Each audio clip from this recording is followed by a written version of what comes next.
So from this picture you can identify कि एक जो पिक्चर है यहाँ पर, here the boss doing work with the employees, okay, and in another the boss only commanding to the employees, he not helping them, okay.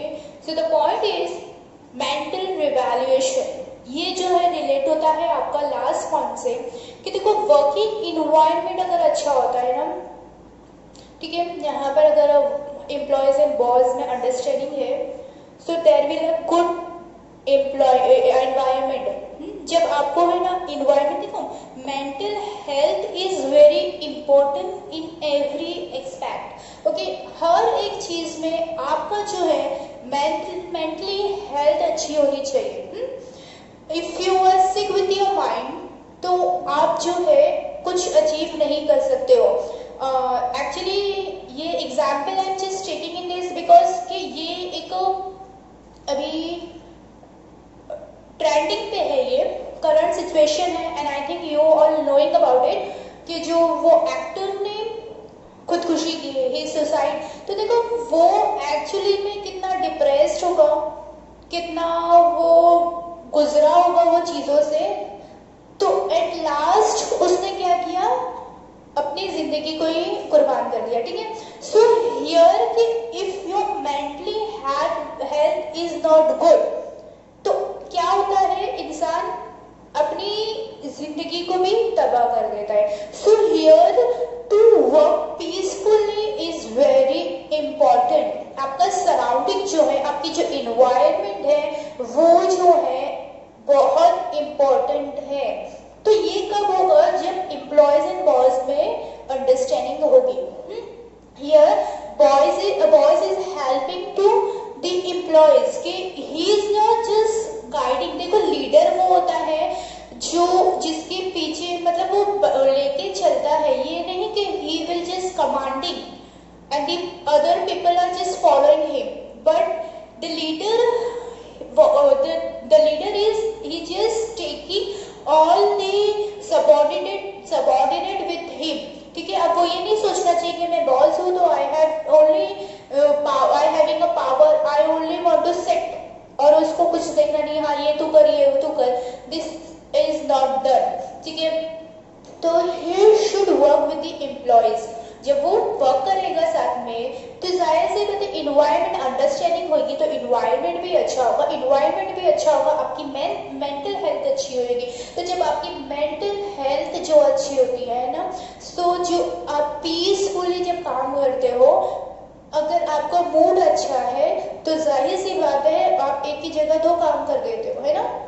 तो this is all depend on your mental health. If your mental health is strong enough you can easily achieve the target. देखो सारे points में जो है हमारा क्या होता है, आई एम टेलिंग जिसके we have to achieve a target. देखो टारगेट अचीव करना क्या होता है कि हमारी जो कंपनी है, हमारा जो बिजनेस है is basically based on some target, okay. कोई भी हम ऐसे ही नहीं खड़े हो जाते बिजनेस करने के लिए. वी हैव सम टारगेट, हमें कुछ है, हमें सक्सेस होने का है, हमें बहुत प्रॉफिट चाहिए, हमें ये ऐसा करना है वैसा करना है, हमारा बिजनेस एक्सपांड करना है. तो कुछ ना कुछ आपका जो होता है there you having some target. तो सारे पॉइंट जब हम फुलफिल करते हैं तभी हम अपने टारगेट को अचीव कर सकते हैं, okay. Let us read out the explanation. This principle focuses on change in the attitude of employees and management towards each other. Both should realize their equal importance in organization. Sorry. तो उसकी जो है ना importance, अभी क्या सा होता है ना, इफ एम्प्लॉयज फीलिंग के हमारी तो कोई इज्जत नहीं है यहाँ पर, तो he will not doing and he will not give so much effort to the, वो अपने दिल से नहीं करेगा, ठीक है. सो सिंपली नहीं, यहाँ पर बॉस को क्या चाहिए, एम्प्लॉयज को, मैनेजमेंट को क्या चाहिए कि एम्प्लॉयज को इतने इम्पोर्टेंस दे कि they feel like they are doing for their benefit, they are doing just, वो ये सोचे कि हमारा मैनेज है, हमारी बिजनेस है. जब हम अपना मैनेजमेंट सोचेंगे, अपना बिजनेस सोचेंगे, तभी हम अच्छे से काम करेंगे, okay. So moving next. Yeah. See, the points is already related to each other. हाँ, आप easily इसको make out कर सकते हो कि ये point क्या बोल रहा है. It is teamwork. ठीक है? तो here है cooperation, not individualism. Individual एक ये नहीं होना चाहिए focused ही नहीं. इसी को हम सारा टारगेट दे देते हैं या इसी को हम एक इम्पोर्टेंस दे रहे हैं. कुछ चीज जैसे अभी वही एग्जाम्पल जो है हम रिलेट करेंगे. Before that I will explain one example that father having 4 sons or 5 sons. Okay, तो while he just gives one stick to each and every one. तो टीम वर्क क्या होता है कि जब हम ग्रुप में काम करते हैं तो it will give you much more benefit than the individual. कि जब इंडिविजुअल आप वो टारगेट अचीव नहीं कर सकते हो जो आप एक टीम के साथ अचीव कर सकते हो. ठीक है, तो the point is internal competition will turn into healthy working environment. Management should always consider the suggestion given by employees in decision-making process. Employees should be treated as an integral part of organization in all respects. ठीक है, यहाँ पे क्या बोल रहा है कि जो वो employees है, see they are doing job for their necessity, but जब वो काम कर रहे हैं तो वो मैनेजमेंट के लिए कर रहे हैं.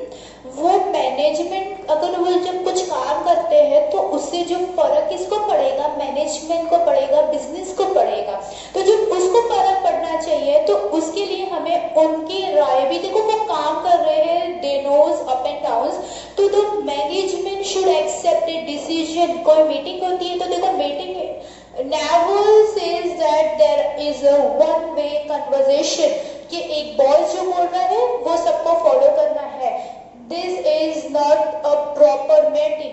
मीटिंग किसको बोलते हैं, जब हम बॉस भी कुछ बोले and he will take decision from the employees. उनके भी सजेशन लेना चाहिए. ये नहीं कि वो कुछ भी बोल रहे तो आप एक्सेप्ट कर लो, but you ask them suggestion and whichever the more appropriate you will just go for that. Okay, so this will lead you to the success. This will give this business success. Okay, then another point is here this is one man. Okay, he commanding, he giving orders to these 3 and this another 3 individually giving to 3. Okay, this is hierarchy. Okay, so the point is division of responsibilities. अभी ऐसा होता है कि अगर हम एक ही बंदे को सारी रिस्पॉन्सिबिलिटीज दे देते हैं, ओके तू ये कर, तू ये भी संभाल, तू वो भी संभाल, सो एक इंसान वो क्या क्या काम देखेगा. ठीक है, तो here what should be done in the business that the boss should do, the management should divide the responsibilities among all the employees. He will make the supervisor for all the sections. जैसे अगर मैं आपको example दूं अपने college का, if college supervisor is different, then primary supervisor is different, secondary supervisor is different. अगर यही चीज सिर्फ एक लोग देखेंगे तो क्या हो जाता है, इतना हैक्टिक हो जाता है एंड वो काम प्रॉपर नहीं हो पाएगा, है ना. वो काम प्रॉपर हो नहीं पाएगा, उसको वो अचीव नहीं कर पाएंगे हम लोग टारगेट, क्योंकि एक बंदे के पास इतना लोड रहेगा तो वो बहुत सारी चीजें भूल भी जाएगा, उतनी उससे मेहनत नहीं हो पाएगी. So here it is very important to divide the responsibility. हमें अथॉरिटी एंड क्या बोलते हैं रिस्पॉन्सिबिलिटी उन लोगों को देनी चाहिए, एक अलग अलग हम लोगों को सबऑर्डिनेट बतानी चाहिए कि आपके अंडर ये सेक्शन काम करेगा, आपके अंडर ये सेक्शन काम करेगा, आपके अंदर एक ये अंडर सेक्शन काम करेगा. फिर वो सेक्शंस वाले सारे employees should report to his supervisor and then supervisor will report to the boss. अगर सिर्फ बॉस ये सारी चीजें देखेगा तो he will not be capable to handle all the situations. Okay, so according to the qualification and the quality, he should divide the workload. The major planning is done by the top and middle level management authorities. Various employees are concentrating on its execution. The reporting is done as per the instructions given by the superiors. Okay, देखो whole and soul the boss ही होता है, boss ही सारे decision लेगा, but you have to give some authorities to the subordinate too, कि वो लोग संभाल रहे, वो लोग देख रहे, तो they are knowing all the things from that employer, from that section, so he can take some of this decision. बहुत बड़े-बड़े से decision नहीं, but थोड़े बहुत decision he can take it. Okay, तो उनके responsibility के साथ उसको authorities भी देनी चाहिए कि they can take this decision and later on they can report to the supervisor, their boss. Okay, okay, here the two pictures is given. Then here the country, developing country and a developed country, the difference between developing and developed country, and as you all know the difference between the developed and developing, मेरे को इतना बताने की जरूरत नहीं है, you all know. So the point is development of employer and employees for the greater efficiency and the maximum prosperity.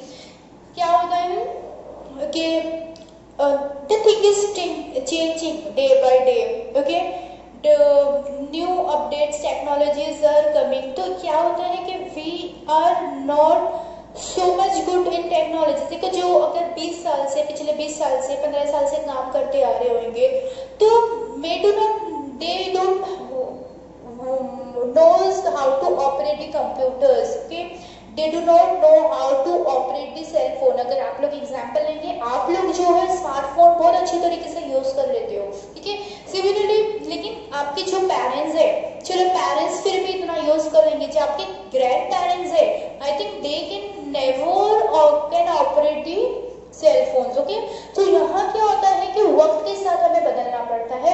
तो ये training session, then upgrade session should be done by the management, के उन लोगों को upgrade needs को fulfil करने के लिए उनका डेवलपमेंट जरूरी है. ठीक है, अगर अभी बहुत सारी चीजें जो होती है, चेंजेस आती है बिटवीन, तो हमें अपने आप को अपग्रेड करना चाहिए. तो management should provide proper training to for the development of employer as well as employees. दोनों के लिए क्या होना चाहिए, वो जो प्रोसेशंस है वो कंडक्ट होना चाहिए. फॉर देखो वो लोग कंडक्ट होंगे, they come to know the new how to operate the new technologies. Similarly वो लोग नीड्स को फुलफिल करेंगे, टुडेज नीड्स को वो फुलफिल करेंगे, तो ऑटोमेटिकली दे कैन अचीव करें. अभी वो अगर मैन्युअली कर रहे हैं कुछ और पुराना सिस्टम फॉलो कर रहे हैं, तो the work will be also go slowly, the procedure will be go slowly, और वो नीड को जब फुलफिल नहीं कर पाते हैं, तो फिर क्या होता है कि उनका जो है इफेक्ट करता है बिजनेस के जो भी सेलिंग परचेसिंग इफेक्ट पाते हैं. Okay, got it. Training and development programs to the employees whenever required is very essential. It ultimately affects the profitability of the organization. ठीक है, अब हम अगर today's generation की नीड को फुलफिल नहीं करेंगे, तो your business will never succeed. Got it? Okay, here we completed all the points. FW Taylor's Principles Management, it is called Scientific Management. Thank you.